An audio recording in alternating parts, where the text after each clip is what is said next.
Welcome to Emotional Sobriety, the next step in recovery, with Dr. Alan Berger and Tom Rutledge. Sorry I was late. I was working on a toilet. That was always Clark Kent's excuse, when Superman, was out doing something, so. You're getting a little too close to home now. I had to correct my text. I said I have a bathroom emergency, and I thought, I don't want to send that. I don't want to send that message. That's the wrong message. It could be, but it's the wrong message. It's a very different idea, isn't it? So, what was the quote that you sent, Patrick? I'm just going to read it verbatim. So this is from Dee Hock, 1929 to 2022, who wrote, "Life is not about control. It is not about getting. It is not about having or knowing. It is not even about being. Life is eternal, perpetual, becoming, or it is nothing. Becoming is not a thing to be known, commanded, or controlled. It is a magnificent, mysterious odyssey to be experienced." Near the end of 12 Essential Insights for Emotional Sobriety, it captures the same becoming, the journey, versus the outcome, controlling. Emotional stability is achieved in our lives by becoming aware of our toxic beliefs and unenforceable rules, the ideas that make our emotional balance dependent on external conditions. Once we become aware of these unenforceable rules, we must surrender them. We need to move towards an attitude of, I'm okay even if this or that happens, and away from the idea that I'm okay only if this happens or that happens. This is emotional freedom. This freedom brings more stability to our canoe. We might even dance in it if we wish. One of the things I think people appreciate is what we need is a bad example. And every example is a good example. And I say that lovingly and, self-effacing, but not self-condemning. I struggle with this every day. Like, I want to know what I can do to control my environment, to ensure that if I do these steps, this is how it'll be, and it'll stay that way. And life is never that. You never get to spike the football, roll the credits, not while you're alive anyway. And so I don't want to die, and I resist change. So what am I going to do? The best I can do is to be more self-aware when I start ruminating, when I start wanting to control, when I start thinking I need things to be stable, like environmentally stable, for me to be at peace inside, as opposed to being calm in a snowstorm or, on a shaky boat or dancing in my canoe, right? Standing up and doing the jig, right? What's the worst that's going to happen? I'm going to get wet. I want to be more able to just go with the flow. And that, I think, for me, and I'm sure for somebody else listening, is the rub. Self-knowledge isn't a cure for me. I still have to practice this, starting from my first waking thoughts, which are always this things to do list, as opposed to, what a beautiful day. I'm going to be curious and bring positive regard. That's not how my brain starts the day. Don't know about you guys. Human beings fear uncertainty more than anything else. We hate change. And the only thing certain about life is change. And so, therefore, we are the only species that we know of who lives in fear of reality. Wisdom inside of us is like wisdom among us. It's like wise people do not come up to you and slap you around and give you unsolicited wisdom. They don't. I mean, these negative people who are controlling, they don't. You always often when people say something to me out of that space, I just want to go like, did I even ask you a question? It's like we don't ask for it, we get it. But the cool thing about the wisdom is it's right there when we want it. And the thing I've learned to put into my practice now, Joe, that's exactly connected to what you're saying is. The first thing is I only control one thing, and that's my mind. Nothing else. I can control how I interpret the world. I can interpret how I choose to respond to the world, and that's all. And that's, I've discovered, for right now anyway, that's the most important reminder for me to have to start every day. flowing with becoming, right? And having faith in that. See, that's such a challenging thing because of our anxiety, right? My anxiety Yep. turns me into a control freak. And now I think I've got to somehow wrestle security from life rather than, be secure in my ability. That's a great phrase. Wrestle security from life. It's Right. just such an image. I love that, Alan.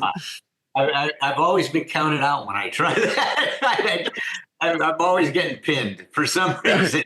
And it's Yeah. like, Oh no, I love I've it. never won that match. I'm like 100-0 or something.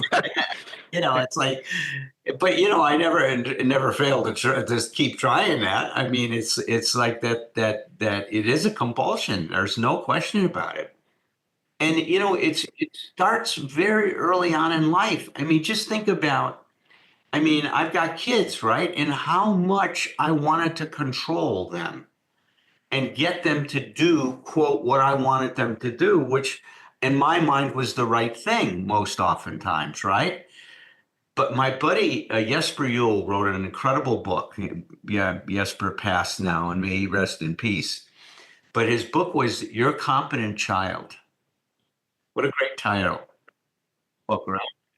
And you know what his thesis in the whole book was? Let go. There is something in your child that's going to grow your child into who that child needs to be.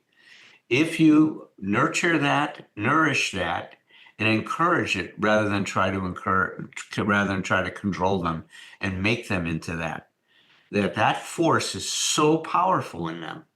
And he said, for example, the desire to cooperate and please is so hardwired in us. You don't have to force your child to do that. Your child's going to want to cooperate and please. And a lot of times what's experienced as not cooperation means that a parent isn't able to see that in the child's behavior, they are cooperating. It's like I was working with this one family this one time, and they couldn't believe how difficult their child was being all the time. No matter what they asked their child to do, they were labeling their child as oppositional, right? Because they were always arguing, always coming up with. And then I watched the parents behave. And you know what they did? Same thing. Same thing. And this is what Kempler noted, which I thought was brilliant, Joe. He said, when kids are cooperating with their parents and doing what their parents taught them to do, and then are being criticized for it, it throws them into a quandary. And Confusing as hell. Yeah. that's when kids get disturbed, is when they are cooperating, they're doing exactly what their parents taught them to do, but now their parents are criticizing them for it. Interesting observation, huh? It is. I got Tom hooked on that Gabor Mate book, The Myth of Normal, and he talks about how kids need attachment, but they also need authenticity, right? So not only and people coming into recovery need that too. A community that will accept them exactly the way they are, without making them conform. Because if we can't be authentic, if we have to hide our true selves, that we've lost connection to the community. And this approach to child rearing is exactly the same, right? Don't outcast your child, with needs for conformity or criticism. Do you know the song Perfect from the album Jagged Little Pill by Alanis Morissette is 30 years old today? Yeah, all that 90s music's getting old. Yeah, but that's a beautiful song. Try to make it your outro. Yeah, we'll get slapped, but we shouldn't. I mean, I think Alanis would like us. Tell me about the song. I'm not familiar with it. It's about a child talking to their parent, feeding back to the parent all of the sort of toxic messaging that they've been giving their kids. And it's an anthem. It's a real anthem. It's almost like it's written from the point of view of the impossible, demanding, perfectionist voice. It's like, so I'll just read the last little verse. It's Be a good boy, push a little farther now. That wasn't fast enough to make us happy. We'll love you just the way you are if you're perfect. These little saboteurs, they will tell us to do things and then they criticize us for doing what they said. And that's what you said parents do. I had never thought of it that way. It's like the eating disorder, for instance, is the easiest example because it's like it will tell a bulimic to binge. And then it's the first one there to say, well, yeah, you've really fucked it up. And as an alcoholic, we know who told me to drink so goddamn much, and it's and who was sitting on the side of my bed when I woke up in the morning, telling me how I screwed up the whole night. It's like it's so I just realized for the first time that's an internalization of our parents. I always appreciate, Tom, when you say that these inner saboteurs, they're kind of like the least qualified, but they have no conception that it may be wrong. They wrong, speak with right? Well, they speak with tremendous authority. What's amazing to me is those of us who have a history of such self-esteem issues. These guys inside our head. This is just part of it. That's fascinating. These guys never have self-doubt. They're these little narcissists inside us, otherwise non-narcissistic people, and it's like no matter how many times they're wrong. If we know somebody externally. If one of us is just every time we speak, the other one's kind of roll their eyes and go, here he goes again. It's like we kind of make an adjustment for that. We tune out Uncle Fred, but the inner saboteurs, they can be wrong every damn time. And when they speak, we go, what? And we tune in completely. They have this authority. It's the old commercial of when E.F. Hutton speaks. We probably don't have many people old enough to remember that one. But here's a book we all wish we'd written. The title is Often Wrong, Never in Doubt. It's perfect. That's it. That's the president's autobiography. Yeah. One part of emotional sobriety I trip on sometimes is in the acceptance and surrender. Then what does the action become? Reverting back to serenity, it's accept what we must and then change what we can. It's a very kind of delicate dance, and I'm always trying to kind of find what, where do I need to be stepping in and really kind of like putting my back into something, or when when does that become unhealthy, and I'm becoming just too attached to something, to a specter. You framed this as when I get it wrong, what's the action to take? And maybe the judgment is what's wrong, and see yourself as just becoming. The end of the script isn't written. You're not an actor who lost your script, right? You are becoming. The becoming is the antithesis of, that sort of Oxford, that Oxford stuff that has found its way into sort of 12-step lore, right? Like absolute purity, absolute honesty. Like the absolutes that's not the human experience. I mean, man, talk about something to have to put your back into in an ironic way. Doing nothing is when nothing needs to be done is one of the more difficult things. I mean, that's still cringe. I cringe at that. I read your thing when you sent it out, and this is one thing. It's a work in progress, but I was writing it yesterday. It's called A Meaningful Life. We learn to navigate the cluttered, often toxic waters of our lives. Our practice is to not be distracted, or to step around the distraction by the meaningless and to invest in what is meaningful. And this is the part you're talking about, Joe. We learn not to waste our time evaluating ourselves and others in present time. That's for later. We can't evaluate ourselves while we're going through this. My sponsor used to say, if there is a God, he's not going to judge any one specific thing you've done, but look at your life as a whole. Whole process of unfolding.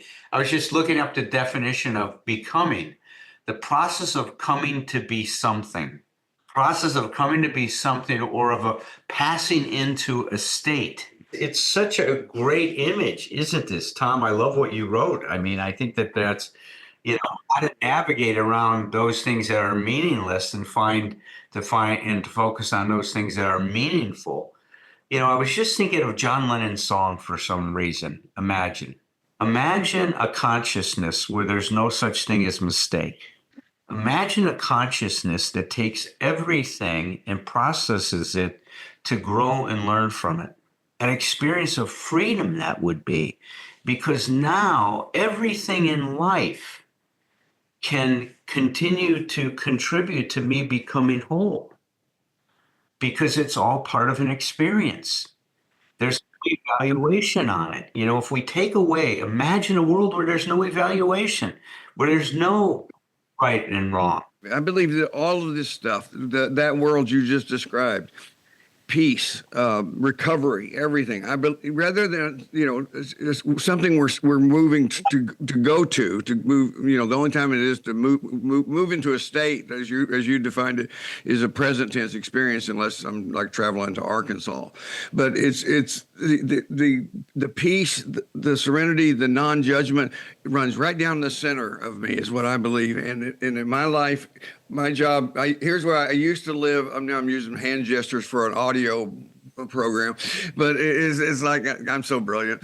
It's way off the mark. It's like, and so nowadays I think probably us. This is my center. It's like I'm living this way. This is the imperfect nature, but there are times where I'm crossing that. I feel it, because we can have a conversation like this. And I think at least that's what happens to me. I think it happens to all of us when we're having a talk and when we hear somebody say something that just resonates with us. It's like we go to that spot. And that's why we get frustrated, I think, because we think, or for a long time, I used to think, well, okay, I got that concept, so I'll be good now. Well, no, it's like, I've just caught a glimpse of that, and I'm going to try to stay closer and closer and closer to it. And that's fine. And there's no judgment to that because nobody's expecting me, and I shouldn't be expecting me to live lined up with it because I'm a human. You're talking about like the sort of from chaos to order, somewhere you see the middle as you're passing by it. Yeah. And in my early sobriety, and I'm talking about my first 20 years, I used to say, my approach is, well, I have 1 foot in boiling water, 1 foot in a bucket of ice. On the average, I'm perfectly comfortable. It do be like but that that's sometimes. not true, right? Living in those opposite extremes, right? Well, my relationship. I'm quite balanced, as Joe says. Yeah. I mean, there is a reality that I used to accept where I would be in a small room, a dungeon-like room, and I would just drink all day or I'd smoke weed all day or take pills all day. Yeah. And that was a kind of relaxing back and just letting the current take me. And so this is like recovery has been kind of reorganizing all the parts so that like my resting pace is a lot more constructive and I feel like more in sync with, the universe than that was. But you could see why I would struggle with or I would have fear of like reverting to that state or I'll just give you an example. Like I was in a meeting last week and I heard a conversation kind of going on between I don't know, what do you call it when there's another person in your fellowship who's your sponsor's sponsee? It's like a sibling in sponsordom. Yeah. And anyway, he had your brothers are you're part of the lineage, right? I love that. Yeah, my brother. And he was talking to somebody who just came in from Seattle, a newcomer, had like a handful of days of sobriety. And anyway, I intuited that this person would need a ride to a group. And so I volunteered to go pick him up from Echo Park and drive him to Beverly Hills and then drive him back or whatever. And anyway, we ended up having like a wonderful time, just long talk in the car and traffic. And then at the meeting, all these people came up to him and introduced themselves, and he got set up with a bunch of phone numbers. And then since then we've been in touch. But if I had just kind of been more passive and I hadn't volunteered to kind of hook up with this guy and, do some meeting, then we would have never had that experience, or like, I'm hoping this is somebody who I'll be in touch with for a while. I always hope that when I meet somebody new, in these circles. But like old me would have never taken that action. I would have been too shy, or I would have been, oh, I got to get back and drink or whatever. So I guess it's all this stuff is paradox. I was, reading Eckhart Tolle yesterday, and I was just like almost just pulling my hair out because like it was so beautiful what I was reading, but so much of it was about tilting in the opposite direction. There's like the principle, and then there's the counter principle, and then therein lies the truth. And yeah, it doesn't come easily to me, I guess. That's what I'm saying. Oh, it's like the God that your sponsor was talking to you about, not a reductionist, right? You have to Right. think of the complete whole, right? The sort of non-dualism of it, right? Mhm. I've been reading Piaget's work. I mean, he was really brilliant. I mean, had incredible psychologist understanding the unfolding of cognitive development and consciousness. In fact, his book is called The Grasp of Consciousness. Isn't that a great title? The Grasp Yeah. of. And he really points out that the formula is always moving from a more simple state to a more complex state. That's what life is all about. You think about it as the egg and the sperm coming together, right? Now they start to unfold from a very simple union to creating this being that's so complex, right? The human being. He says consciousness is unfolding the same way. Is it starts out Wow. very, very simple, and then as we mature and as the brain grows and starts to make all these synaptic connections and starts to prune certain connections, I mean, it's a remarkable process. He says we keep going from a simple state to a more complex state. And that new complex state then becomes the simple state that you move to the next state to. Well, think about recovery. That's what our recovery is like. It's the same thing. In the beginning, it's just about don't pick up the drink. All right, it's a very simple concept, right? Step number one is we need to abstain because of our obsession, right? Because this is an illness for us. And then it gets more complex, right? Then now our recovery is the next thing is how do I got clean and sober. How do I stay clean and sober? Then it is how do I live clean and sober? And that's where emotional sobriety comes in. And it gets more and more complex. Now, here's an interesting thing. It's what you were saying, Tom, is when that simple state is how do I want to say it, riddled with toxic beliefs and ideas. What happens to the next development in terms of the next more complex development of consciousness? It becomes obviously influenced and tainted and confounded by those ideas. And then that becomes the building block for the next one. So now we're building a foundation that's based on a lot of ideas that don't work. And that's where the dependency comes in. If life is supposed to be a certain way for me to be okay, and that's the message we get early on in life, that becomes a foundation to our consciousness, Right. which becomes a serious problem later on. And that's, I don't know if you heard this, Joe, but I was doing some reading of Ernie Larson's stage. Nice. And I love Ernie's work. And he mentioned a concept, and we've been talking about this on Thursday nights now, of taking the second first step. Isn't that a cool idea? And the second first step has to do with the unmanageability of our life. Yeah. And from an emotional sobriety perspective, the second first step has to do with really owning our emotional dependence.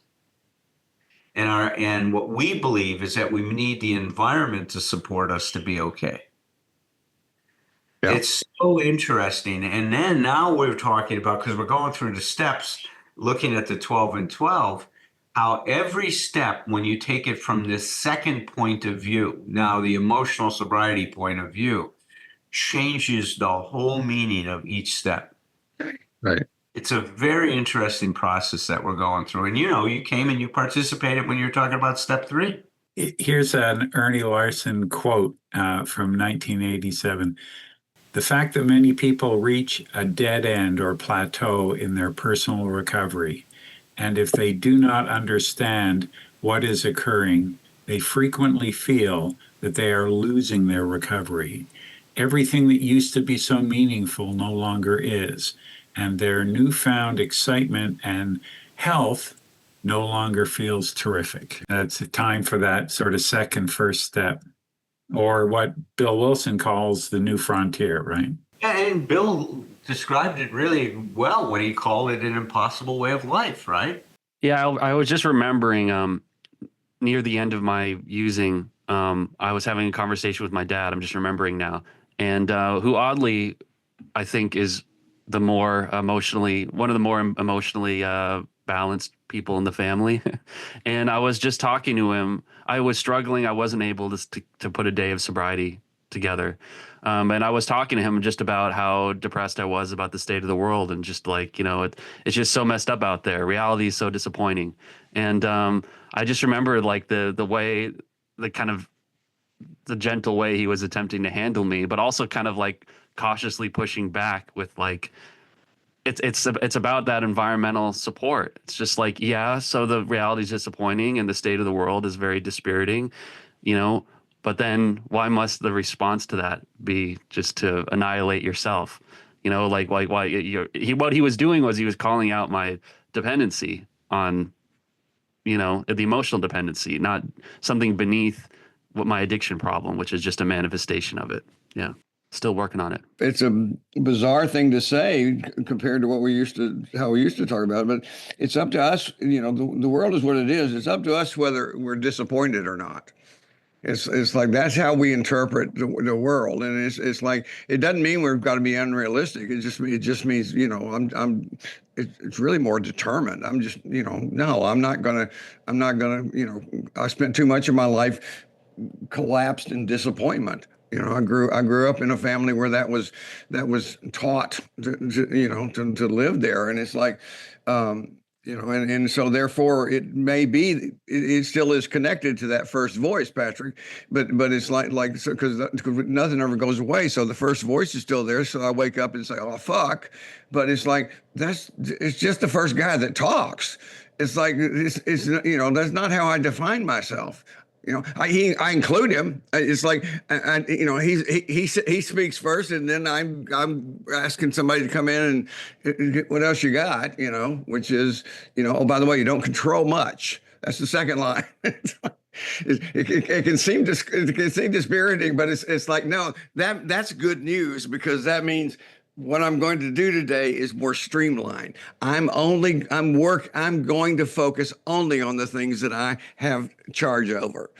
It's like, because God, one of the things I've learned, I've become more and more aware of the longer we work with emotional sobriety, is with observing myself and observing other people. Just the percentage of, if we could put a percentage of time on it, that we spend actually seriously working at trying to make things happen over things which we have no control, zero. And they're brick walls we're beating our heads on, and it's like lunch break's over. I got to go back and hit my head on the brick wall some more. I like this. Yeah, it hurts. I had a new idea that I didn't talk about because I'll save it for another show. Truth or truths and the 7 blind men and the elephant. So previews of coming attractions. Yeah, if anyone's curious about Dee Hock, he wrote a book about something called chaotic organizations, which is a portmanteau. It's 2 words combined, chaos and order. And a lot of recovery communities, like 12 tradition-oriented ones, are chaotic organizations. That quote is great. There's plenty more. Thanks for joining us, Joe, and stay tuned.